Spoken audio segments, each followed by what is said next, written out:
ठीक है, तो चलिए इस आइडिया की गहराई में उतरते हैं। सबसे पहले हमें उस बेसिक प्रिंसिपल को समझना होगा जो हमारे ख्यालों को हमारी जिंदगी के तजुर्बे से जोड़ता है। इसे कहते हैं आकर्षण का नियम या लॉ ऑफ अट्रैक्शन। अब देखिए, ये कोई जादू टोना नहीं है, बल्कि ग्रेविटी की तरह ही एक पक्का नियम है जो हमेशा काम करता है, चाहे हम इसके बारे में जानते हों या ना जानते हों। पूरा ब्रह्मांड बस हमारे विचारों और भावनाओं से निकली ऊर्जा पर जवाब देता है।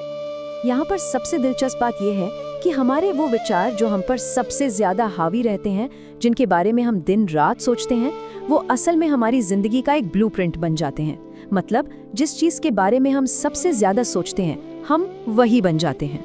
इसे ऐसे सोचकर देखिए, ये दुनिया एक बहुत बड़े आईने की तरह है।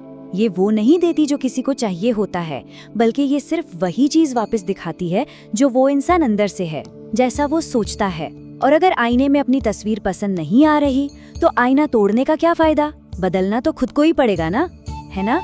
तो चलिए अब आगे बढ़ते हैं और देखते हैं कि ये सब काम कैसे करता है।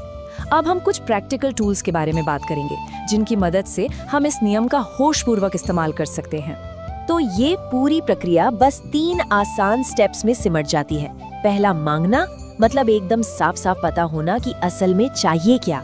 दूसरा, यकीन करना, यानी ऐसा महसूस करना और वैसे ही काम करना जैसे वो चीज पहले से ही मिल चुकी है। और तीसरा, पाना, मतलब उसे हासिल करने के लिए दिल और दिमाग से तैयार रहना। याद रखिए, मांगने वाले स्टेप में क्लैरिटी होना बहुत जरूरी है।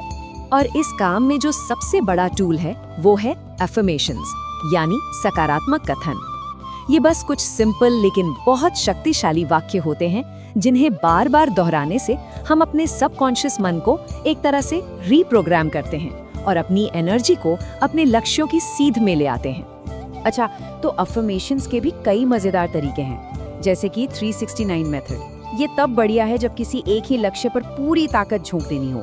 फिर है 555 मेथड, जो किसी बहुत बड़ी और गहरी ख्वाहिश को मन में बिठाने के लिए इस्तेमाल होता है। और हाँ, अगर किसी के पास सपनों की लंबी लिस्ट है तो उनके लिए 10x3 मेथड है, जिससे एक साथ कई लक्ष्यों को हकीकत बनाया जा सकता है। अब ये सब बातें सुनने में तो अच्छी लगती हैं, लेकिन क्या ये असल जिंदगी में भी काम करती हैं? चलिए देखते हैं, क्योंकि ये सिर्फ कोई किताबी थ्योरी नहीं है, इसका असल में असर होता है। और इसका एक बहुत ही जबरदस्त उदाहरण है मशहूर एक्टर विल स्मिथ और उनका मोहम्मद अली का किरदार निभाने का सपना। तो हुआ ये कि विल स्मिथ हमेशा से रोल करना चाहते थे। उन्होंने इसी आकर्षण के नियम का इस्तेमाल किया। वो अपनी आंखें बंद करके खुद को बॉक्सिंग रिंग में इमेजिन करते थे, उस एनर्जी को महसूस करते थे।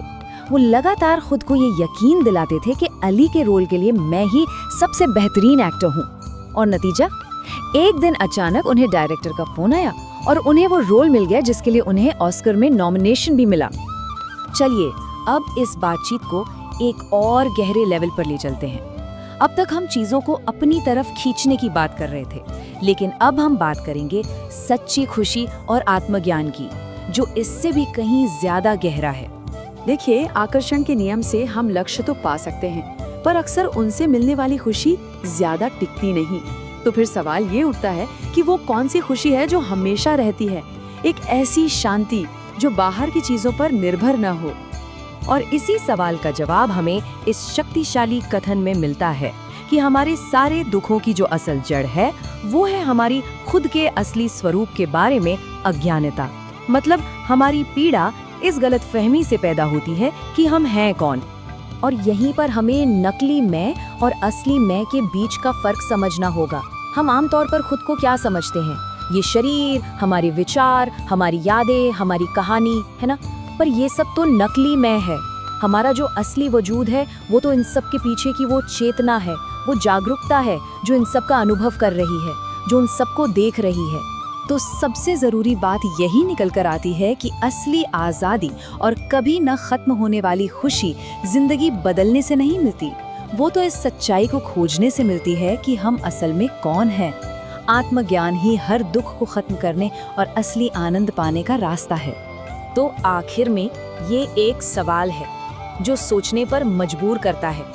अगर कोई इंसान न तो अपने विचार हैं और न ही अपना शरीर, तो फिर बाकी क्या बचता है? इस सवाल पर जरूर सोचिएगा।